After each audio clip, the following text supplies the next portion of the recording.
Hi friends. దేవతలు, మునులు బ్రహ్మదేవుడి దగ్గరికి వెళ్ళి సముద్రాన్ని తిరిగి నీటితో నింపే మార్గమేమిటో తెలియచేయమని ప్రార్థిస్తారు. చాలా కాలం తర్వాత భగీరథుడనేవాడు సముద్రాన్ని నీటితో నింపగలడని, ఇతరులెవరూ ఆ పని చేయలేరని బ్రహ్మదేవుడు చెప్తాడు. మునులు, దేవతలు బ్రహ్మదేవుడి దగ్గర సెలవు తీసుకుని వెళ్ళిపోతారని ధర్మరాజుకు రోమశ మహర్షి చెప్తాడు. ఇంతవరకు మనం ముందు ఆడియోలో చెప్పుకున్నాం. సముద్రాన్ని ఏ కారణం చేత, ఏ విధంగా భగీరథుడు నీటి వెలువచే నింపగలిగాడని ధర్మరాజు రోమశ మహర్షిని అడుగుతాడు. రోమశ మహర్షి చెప్తూ ఉన్నాడు. పూర్వకాలంలో ఇక్ష్వాకు రాజుల వంశంలోని వాడైన సగరుడు అనే రాజు హైహయులను జయించి సమస్త భూమండలాన్ని పరిపాలిస్తూ ఉండేవాడు. అతడికి కొడుకులు లేరు. అందుచేత సగరుడు తన భార్యలైన వైదర్భితో, శైబ్యతో కైలాసానికి వెళ్ళి అక్కడ నిష్ఠతో తపస్సు చేసి దక్షుడి యజ్ఞాన్ని ధ్వంసం చేసినవాడు, మన్మధుడిని తన మూడవ కంటి మంట చేత దహించినవాడు, 3 కన్నులు కలవాడు, మహావృషభాన్ని ధ్వజచిహ్నంగా కలవాడు అయిన పరమశివుడిని ప్రసన్నుడిని కావించి సాక్షాత్కరింప చేసుకున్నాడు. పరమశివుడు సగరుడికి సాక్షాత్కరించి వరాన్ని కోరుకోమని అడిగాడు. సగరుడు 3 లోకాలకు అధిపతివైనవాడా, దయతో నాకు సంతానాన్ని అనుగ్రహించు అని పుత్రార్థి శివుడిని వేడుకున్నాడు. ఈశ్వరుడు సగరుడికి వైదర్భియందు 60,000 మంది కొడుకులు, శైబ్యయందు 1 కొడుకు కలిగేటట్లు వరమిచ్చాడు. ఆ 60,000 మంది కుమారులు గర్వించి ఒకే సమయంలో మరణిస్తారని, మిగిలిన ఆ ఒక్క పుత్రుడు వంశోద్ధారకుడు కాగలడని పరమశివుడు చెప్పి అంతర్ధానం చెందాడు. సగరుడు చాలామంది కొడుకులను పొందినవాడి వలె తాను, తన ధర్మపత్నులు సంతోషపడక వెంటనే తన పురానికి వెళ్ళిపోయారు. తరువాత కొంతకాలం గడిచిన తర్వాత ఆ 2 రాణులు గర్భాలు ధరించారు. వైదర్భికి 1 సొరకాయ, శైబ్యకి అసమంజసుడు అనే 1 కొడుకు పుట్టారు. శివుడు కోరిన కోరికలు తీర్చేటువంటి వాడు. కానీ అట్టి పరమేశ్వరుడు ఇచ్చిన వరాన ఇదేమి చిత్రమో 1 సొరకాయ పుట్టింది అని అనుకుంటూ వారు దానిని అవతల పారవేసేందుకు ఉద్యుక్తులు అయ్యారు. అప్పుడు ఆకాశవాణి వారితో అంది, ఓ మహారాజా, తొందరపడి ఈ సొరకాయను అవతల పారవేసే తెగువకు పూనుకోవద్దు. దీని విత్తనాలను నేతి కుండలలో పెట్టి కాపాడు. దీని నుండి 60,000 మంది బలవంతులైన కుమారులు పార్వతీపతి అనుగ్రహం వలన నీకు జన్మిస్తారు అని ఆకాశవాణి చెప్పింది. అట్లే చేసిన 2 నెలల తర్వాత 60,000 మంది కొడుకులు పుట్టి పెరిగారు. వారు ఆకాశంలో విహరిస్తూ దేవేంద్రుడి లోకంతో పాటు అన్ని లోకాలకు గర్వంతో చాలా బాధలు కలిగించసాగారు. సగరుడి కుమారులు ఆ విధంగా సమస్త లోకాలకు కీడి కల్పించడం చేత దేవతలలో, పన్నగులలో శ్రేష్ఠులైన నాయకులు ఋషీశ్వరులతో పాటు బ్రహ్మదేవుడి వద్దకు వెళ్ళారు. బ్రహ్మదేవుడు వారి రాకకు గల కారణం తెలుసుకొని, మీరు భయపడే అవసరం లేదు. సగరుడి కొడుకులు తగలబడిపోగలరు. గర్వం చెందిన వారి ఆధిక్యం ఎంతో కాలం నిలవదు అని బ్రహ్మదేవుడు దయతో చెప్పాడు. అప్పుడు దేవతల నాయకులు, వివిధ లోకవాసులు వెళ్ళిపోయారు. వాళ్ళందరూ తమలో తాము సగరుడి కొడుకుల వినాశనం కోరుకుంటూ ఉన్నారు. సగరుడు అశ్వమేధ యాగం చేసేందుకు దీక్ష వహించాడు. యాగాశ్వాన్ని సంరక్షించే బాధ్యతను సగరుడి కొడుకులు పూనారు. సగరుడి గుర్రం భూమండలమంతా తిరిగి నీళ్లు లేని కడలిలో అంతర్ధానమైంది. ఆ విషయాన్ని సగరుడు కొడుకులు తండ్రికి చెప్పారు. తండ్రి ఆజ్ఞ మేరకు భూమినంతా వెతికి అందరూ కలిసి ఒకేసారి పాతాళాన్ని తవ్వసాగారు. వారు వాడి అయిన గడ్డపారల చేత సముద్రపు బురదలోని జంతువుల దేహాలు తెగి ముక్కలు ముక్కలయ్యాయి. తవ్వి సముద్ర ప్రదేశంలోని ఈశాన్య దిశలో కపిలుడనే మహర్షి ఆశ్రమ సమీపాన తమ గుర్రాన్ని చూసి సంతోషించారు. ఈ గుర్రాన్ని అపహరించి దున్నపోతు వంటి ఈ దొంగముని కడలిసీమలో హృదయంలో ఎటువంటి జంకు గొంకు లేకుండా ఉన్నాడు అని కపిల మహర్షిని అవమానించగా ఆ ఋషి ఆగ్రహించి అగ్నిజ్వాలలు చెలరేగేటట్లు భయానకమైన చూపు ప్రసరించాడు. అప్పుడు సగరుడి కొడుకులు అందరూ మాడి బూడిదైపోయారు. పరాక్రమోపేతులైన సగరుకు సుతులు కపిలుడి కోపాగ్నికి ఆహుతైన సంగతి ఆలస్యం కాకుండా బ్రహ్మపుత్రుడైన నారద మహర్షి సగరుడికి చెప్పాడు. పుత్ర మరణ వార్తను విని సగరుడు శోకం చేత దహించబడిన వాడైనా కూడా అలనాటి పరమేశ్వరుడి వచనాలను జ్ఞప్తికి తెచ్చుకొని దుఃఖభారం నుండి బయటపడ్డాడు. అసమంజసుడి కొడుకు అంశుమంతుడు. సగరుడు తన మనుమడైన అంశుమంతుడిని చూసి, నాయన, నీ తండ్రులు 60,000 మంది ఒక్కసారి కపిల మహర్షి కోపానికి ఆహుతైపోయారు.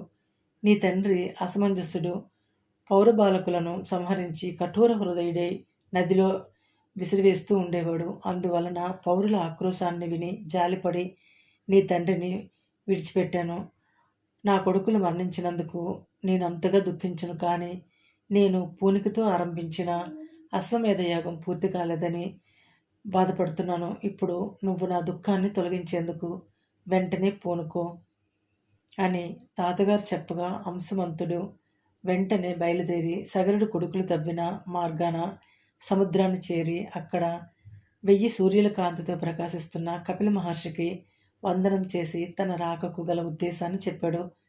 కపిల మహర్షి అంశుమంతుడి ఎడ దయ కలిగి యజ్ఞం కొరకు ఉద్దేశించబడిన గుర్రాన్ని ఇచ్చి అన్నాడు, పరాక్రమం గల ఓ అంశమంతుడా, నీ మూలాన సగరుడి కొడుకులకు సద్గతులు లభిస్తాయి.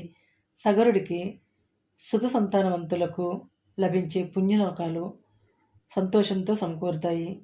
అంత మాత్రమే కాదు, నీ చేత తేబడిన గుర్రంతో సగరుడు అశ్వమేధయాగం చేసి ధన్యుడు కాగలడు. నీ మనుమడు భగీరథుడు తెచ్చే గంగ నీటి వెల్లువ చేత తడిసిన వారే సగరుడి కొడుకులు స్వర్గలోకానికి పోగలరు. సముద్రం నీటితో మళ్ళీ నిండగలదు అని చెప్పగా అంశమంతుడు సంతోషించాడు. కపిల మహర్షి దయ వలన లభించిన యాగాస్వాన్ని సగరుడికి సమర్పించి కపిలుడు చెప్పిన మాటలు చెప్పాడు.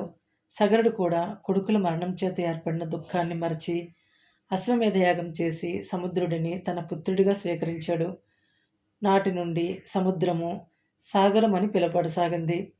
ఈ విధంగా సగరుడు చాలా కాలం ప్రజాపరిపాలన కొనసాగించి చివరికి రాజ్యభారాన్ని అంశుమంతుడిపై మోపి తాను వానప్రస్థాశ్రమాన్ని స్వీకరించి అడవికి వెళ్ళిపోయాడు. అంశుమంతుడు కూడా తన తాతగారి వలనే ప్రజానురంజకంగా రాజ్యాన్ని పరిపాలించి తన కొడుకైన దిలీపుడిపై ప్రభుత్వ భారాన్ని మోపి సమస్త లోకాల చేత ఆరాధించబడిన తాను వానప్రస్థాశ్రమం స్వీకరించి తపస్సు చేసుకునేందుకు అడవికి వెళ్ళాడు.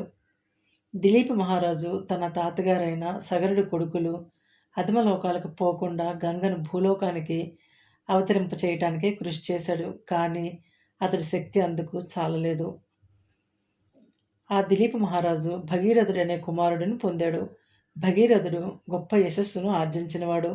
ఎన్ని కష్టాలనైనా భరించేందుకు వెనుకాడని చిత్త ప్రవృత్తి కలవాడు.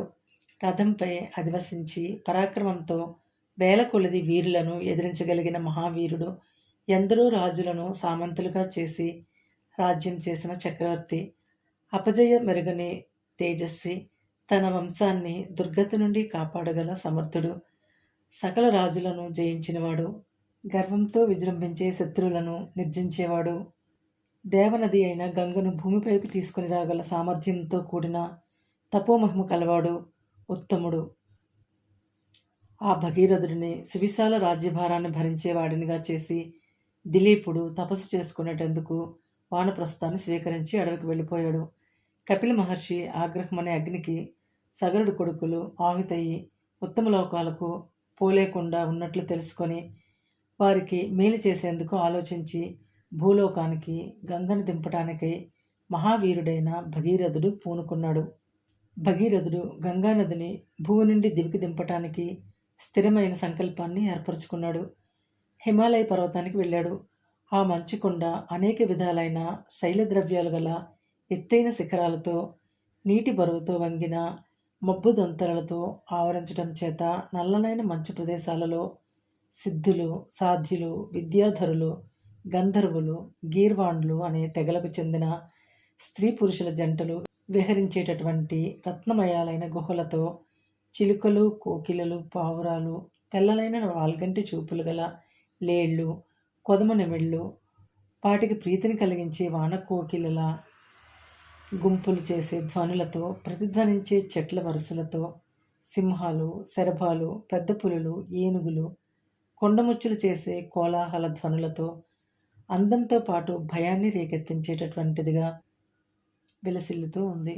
దిలీప వంశానికి దీపం వంటి వాడైన భగీరథుడు గొప్ప పూనిక కలిగి ఆ హిమవత్ పర్వతంలో దేవమానంలో 1000 దీక్షతో గంగానదిని దివి నుండి భూమికి దింపటానికి కటిక ఉపవాసాలు చేస్తూ ఉపవాసం ముగిసిన మర్నాడు ఆకుకూరలు, పళ్ళు, నీళ్లు, వేళ్ళు మాత్రమే భుజించి దేవతలను అర్చిస్తూ మంత్రాలను ఆవృత్తి చేస్తూ సాటిలేని తపస్సు చేశాడు. భగీరథుడు చేసిన కఠోర తపస్సుకు ప్రీతి చెంది గంగాదేవి సాక్షాత్కరించి నీకు ఇష్టమైన కోరిక కోరుకోమని అడిగింది. అతడు అంజలి ఘటించి నమస్కరించి అన్నాడు, సూర్యుడి వంటి తేజస్సు గల కపిల మహాముని ఆగ్రహానికి గురై మరణించి పుణ్యగతులు చెందకుండా నా తాతలు అల్లాడిపోతున్నారు. నీ పుణ్యజలాల మహిమ చేత సగరపుత్రులు స్వర్గలోకాన్ని పొందగలరు. కాబట్టి ఓ గంగాదేవి, నువ్వు ఈ దేవమార్గం నందుండి భూమండలానికి దిగి రావాలని నా ప్రార్థన అని భగీరథుడు గంగను ప్రార్థించాడు. తర్వాత గంగాదేవి, నేను దివి నుండి భూమికి దిగి వచ్చేటప్పుడు ఎడతెగని నా నీటి వెల్లువను భరించజాలవాడు ఆ పరమేశ్వరుడు ఒక్కడే. శివుడికి తప్ప ఇతరులెవరికి అది సాధ్యం కాదు. కాబట్టి నువ్వు ముందు ఆ పార్వతీపతి దయ చూరగొని నన్ను భరించడానికి అతడిని ప్రసన్నుడిని చేసుకోమని చెప్పింది. గంగాదేవి మాట చొప్పున భగీరథుడు కైలాసానికి వెళ్ళి భగవంతుడైన ఈశ్వరుడిని గురించి చాలా కాలం కఠోర తపస్సు చేశాడు. ఈశ్వరుడు భగీరథుడి తపస్సుకు మెచ్చి అతడికి ప్రత్యక్షమై నువ్వు గంగాదేవిని దివి నుండి భూకి అవతరింపచేయమని, నేను గంగను ధరించగలనని చెప్పాడు. భగీరథుడు మళ్ళీ గంగను అర్చించాడు. గంగాదేవి భగీరథుడిని కరుణించింది. గంగా నది అలల కలయికలతో ఆకాశాన్ని దిగవంతరాలను కప్పుతూ భూమిపైకి వచ్చింది. గొప్ప ప్రాణికోట్ల సమూహాలతో శోభిల్లేటటువంటి ఆ గంగను శివుడు తన ఎత్తైన గోరోజును రంగు గల జటాజూటం పైభాగాన తామరపూరేకు పోలికగా విలాసంగా ధరించాడు. దేవతలు, ఋషులు, సిద్ధులు మొదలైన శ్రేష్ఠులైన ఆకాశ సంచారులు వచ్చి ఆశ్చర్యంతో గంగావతరణాన్ని దర్శించారు. శివుడి జటాజూటం నుండి ప్రజలందరి చేత ఆరాధించబడే దేవనది గంగా దివి నుండి భూమికి దిగింది. అగస్త్య మహర్షి చేత తాగబడి శూన్యమే ఉన్న సముద్రుడి వద్దకు ఆ సగరసుతులకు మేలు చేయటం కొరకు పయనమై వెళ్ళి ఆ సముద్రుడిని విస్తారమైన నీటితో నింపింది. సగరుడి కొడుకులకు పుణ్యగతి కలిగేటట్లుగా సముద్రానికి నిండా నీరు నిండేటట్లుగా గంగానది భూలోకానికి దిగివచ్చి భగీరథుడి యశస్సును సమస్త లోకాలలో వ్యాపింపచేసింది అని గంగ భూమికి దిగిన కథను, భగీరథుడి యొక్క మహిమను రోమశుడు చెప్పాడు.